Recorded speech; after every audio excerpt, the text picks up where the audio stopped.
Alors, je m'appelle Philippe Dalluin, je suis en charge des propriétés de Madame Philippine de Rothschild. Donc, nous sommes à Mouton Rothschild, et pour vous parler un peu du millésime 2012, c'était une année assez remarquable au départ en tout cas, puisqu'elle a été marquée par un été extrêmement sec. On n'a pratiquement pas eu d'eau entre la fin du mois de juillet et la fin septembre. Ensuite, nous avons eu quelques pluies tout à fait à fin septembre, pour une fois bénéfiques. C'est rare que les vignerons soient ravis quand il pleut, et ça a permis à la vigne de débloquer un peu du stress hydrique important qu'elle avait connu dans l'été. Et donc ici, nous avons choisi de commencer les vendanges assez tard finalement. Nous avons vendangé entre le 1er octobre et le 15 octobre, les merlots bien sûr d'abord, et terminé par les Cabernet Sauvignon.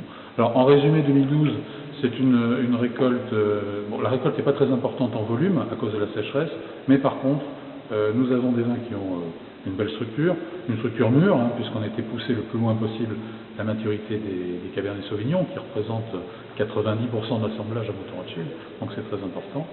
Et on a été également chercher, à travers cette maturité, toute l'opulence qui caractérise le cru.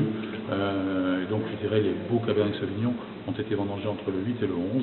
Aujourd'hui, les vins sont en barrique, les assemblages sont faits, ils s'élèvent lentement. Je pense que c'est un millésime qui, sans avoir évidemment la concentration extraordinaire de 2009 et 2010, est quand même un joli vin, un joli millésime, assez classique dans son profil.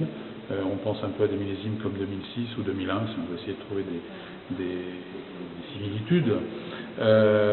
Et nous pensons que c'est un millésime finalement qui bien sûr pourra vieillir aisément vu ses structures, mais qui devrait peut-être être accessible assez tôt, une fois la mise en bouteille, du fait de sa fraîcheur, du fait de son équilibre, sa richesse.